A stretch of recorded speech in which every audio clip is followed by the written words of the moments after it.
Hello! In this video, we're going to go over how to build a save system in Unreal Engine. So I have some stats, my player has some health, a speed, and a hat they can wear. I can make it so my player's speed is like 1000. I'm going to damage my player a bit, so their health is like here. And I can make it so they are wearing a frog hat, and then I can click save. And let's say I go all the way here, and then let me change the hat to be nothing, and I'll just increase my player's health.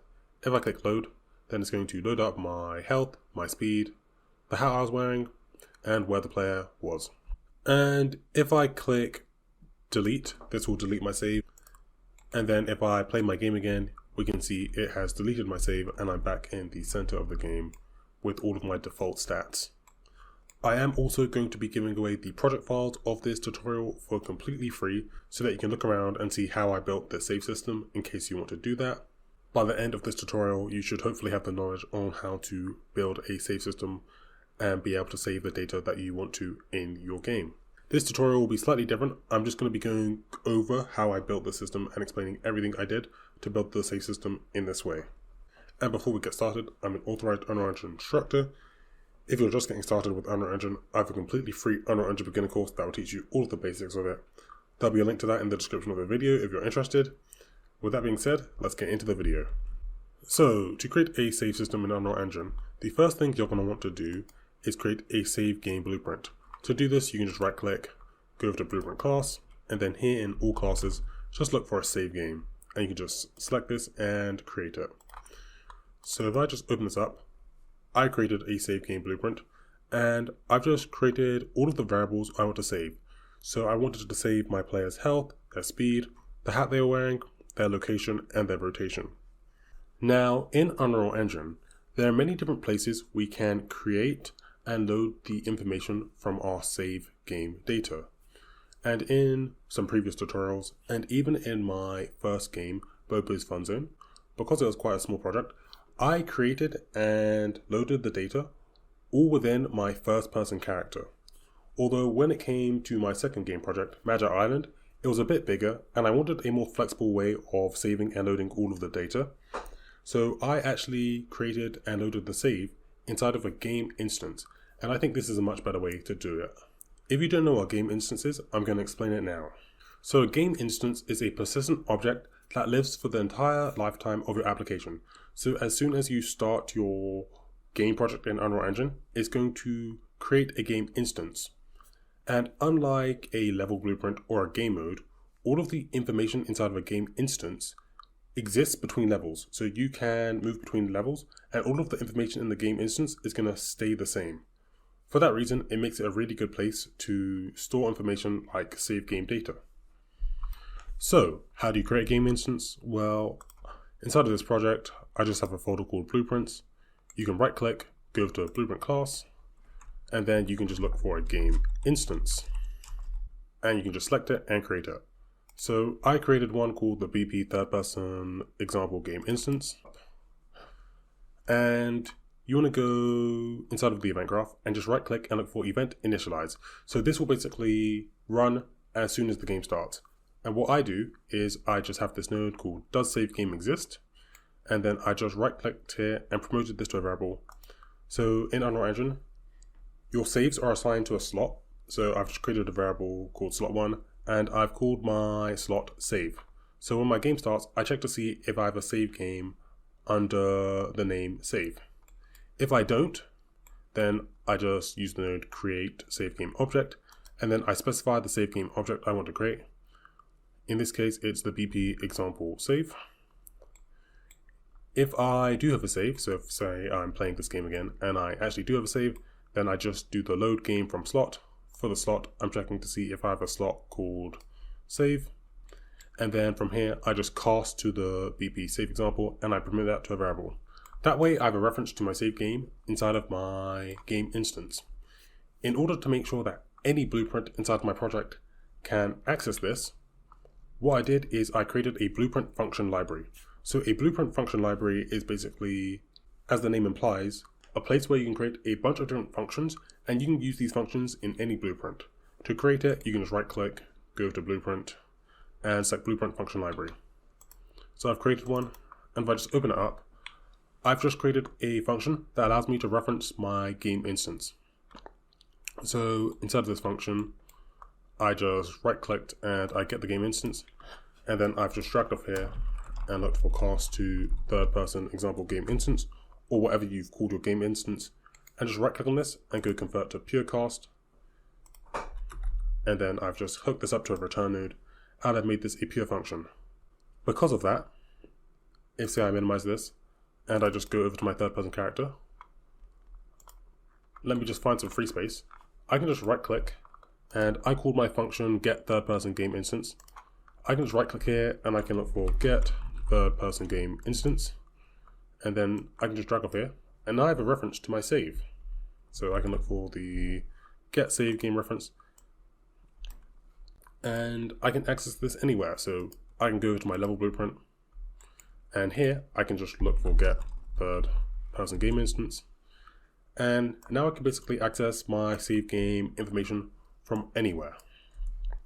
Also, in order to make sure that your game is using the correct game instance, you are just going to want to go over to edit, then project settings, and then here in the search look for game instance, and then go over to game instance class and make sure you're using your game instance that you've created.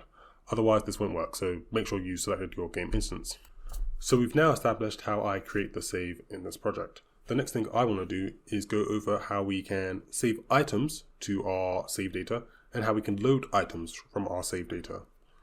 So inside my project, I have created a very simple widget blueprint example, which basically shows my player's health, their speed, if they're wearing a hat, and I have some buttons that allow me to save, load, and delete my save game. First, let's cover what happens when I want to save the information in my game. So I'm just going to go here and go on clicked.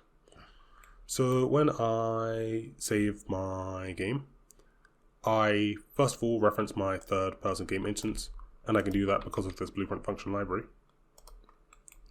And then inside of my game instance, I've created a function called savePlayerStats. So I'm just going to go to it. And here's the way it works. So event initialize, so this will run when we first load our game. We are creating a reference to our save game. And then inside of my savePlayerStats, I basically get the save game reference. And I basically set the information I want to save. So I'm just going to drag another one in because it's kind of messy. And let's say I wanted to save my player speed. I can just drag off here and look for set speed. And this will now set the information of my player speed inside of my save game.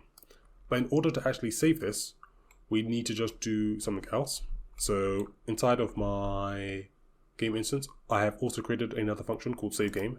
And if I just head inside here, what it simply does is we basically just want to use this node called SaveGame to slot, plug in your save reference, and plug in the slot you want to save this to.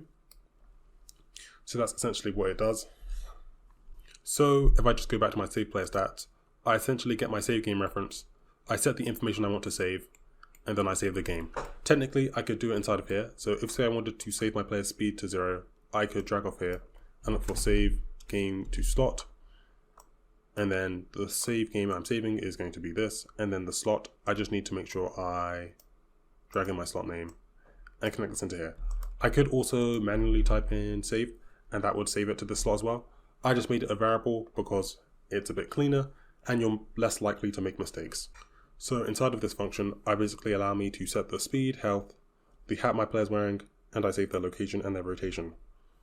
So if I just go back to my widget blueprint example, inside my player, I have a reference to their health, I get their speed, I get the current hat they're wearing, and so. And I also, just as an example, let's say you didn't want to save all of the information inside of your save game, you could make it so they're only saved for specific things. So for example, I've just created this function called savePlayerSpeed, and here the only thing I'm saving is my player's speed. So if I just go back to my widget blueprint example, if say I just wanted to save my player speed, I could drag off here and look for save speed. And inside here, I'm only saving the speed. And technically, this doesn't need to be a function. You can just do it outright, but I just made these functions because it makes it a bit cleaner.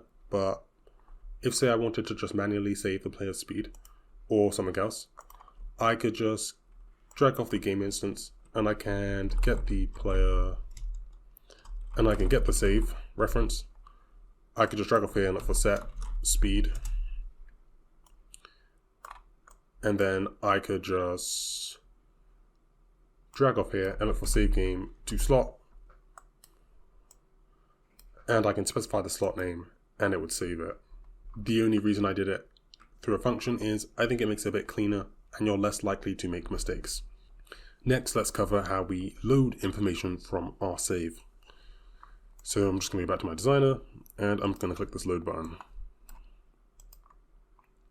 Okay, so when I click this button, I go to this custom event. And what I do is I essentially get my third person game instance. From here I can get the save. And then I can get all of the information that I have inside of the save. So I have their health, their speed, their hat, their location, and their rotation. So when I load the player speed, I've created another custom event inside of here called updates player speed. And if I just click on it, what I do is I have a reference to my player character inside of this widget. The way I created a reference to my player character inside of this widget, in case you're wondering, is if I just go back to my third person character and event begin play, I create a widget, and this widget has a variable which I set. So when I create the widget, I give it a reference to my player character. So from my player character, I get their character movement and I set their speed to be whatever the value is here.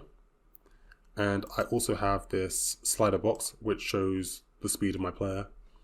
I also set the value of that to be whatever I have from here, and I get this from my save game.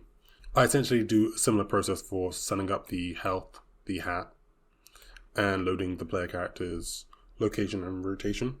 It's all essentially the same. Hopefully that makes sense. Maybe if you're completely brand new to Unreal Engine, this is a bit more intermediate to grasp, but it's essentially the same thing. I've just specified the different amount of information that I want to load, and depending on that information I do different things. So for example, for the update hat, I get the hat, I change my box to show the hat that the player is wearing, and then depending on that, inside my player I have a function which basically updates the hat that they are wearing. Then if I just go back to my designer, if you want to delete a save, I basically made this button, and if I click on it, I reference my game instance, and inside my game instance, I created a function called delete save game. And to delete the save game, you can just right click and look for delete game in slot, and then you just need to specify the slot name that you want to delete, and that will delete the save. Okay, so that essentially is how I created a save game system in Unreal Engine. And you can save and load any type of variable in Unreal Engine. This tutorial was actually requested by a few of you, so that's why I thought I'd do it. If you do have more requests for other specific tutorials, if a lot of people want that, then I will try and make a custom tutorial on that. Also, I am now doing this new thing with my program that I sell. When you get it, you also get a free 30-minute call with me where we can discuss any Unreal Engine problem. There's a link to that in the description of the video if you want that. If you enjoyed this video, make sure to like and subscribe, and I'll see you guys in the next one. Bye!